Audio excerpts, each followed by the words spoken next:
Allez, nouveau QE sur Boursorama QE, l'émission qui augmente votre quotient économique. On s'intéresse aujourd'hui à l'euro-dollar, le marché d'échange. Bonjour Jérémy. Bonjour David. Jérémy Tubiana pour l'XOR ETF. Depuis son point bas, c'était en mars. La parité euro-dollar s'est appréciée de combien? 4 ou 10%? La réponse, c'est 4%. Là encore, on parlait récemment du Brent, du pétrole. Sur l'euro-dollar aussi, ça a beaucoup bougé. Ça a beaucoup bougé, effectivement. On a vu des gros mouvements, une forte baisse, après une énorme hausse, une énorme baisse et encore une énorme hausse. Donc c'est assez intéressant. Donc on a augmenté depuis le point bas de 5,33% pour être précis, après une baisse de 4,31%.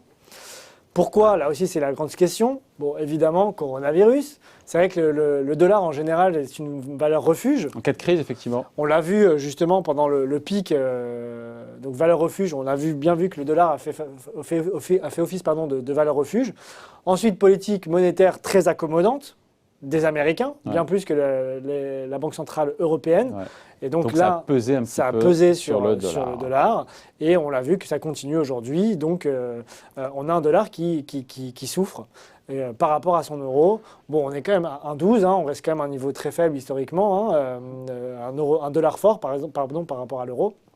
Mais en tout cas, beaucoup de volatilité sur ce marché-là. Ouais. Après, encore une fois, l'intérêt pratique, pourquoi est-ce qu'on parle de ça dans le QE? C'est que quand on investit dans des actions étrangères ou des actifs qui sont libellés dans des devises étrangères, notamment le dollar, on prend un risque de plus. Il y a le risque directionnel sur l'action Apple, si on a, ou des valeurs technologiques américaines.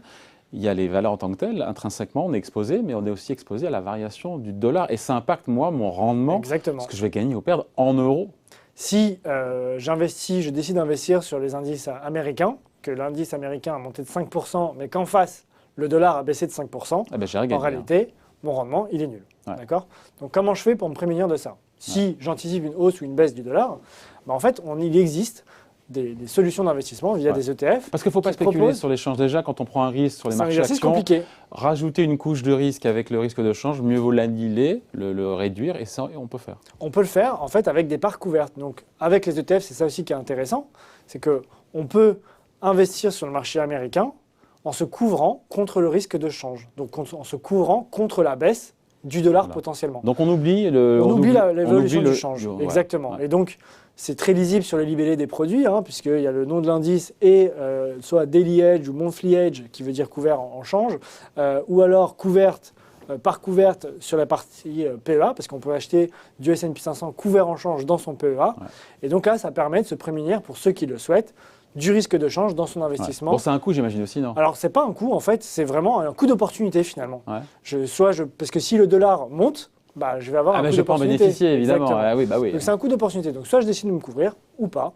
À voir, à suivre. Libre à chacun. Voilà. En tout cas, on voulait vous expliquer dans le QE aujourd'hui qu'il y a ce risque de change quand on investit hors des frontières, en tout cas hors de la zone euro, et on peut s'en couvrir, s'en prémunir en achetant donc des parts.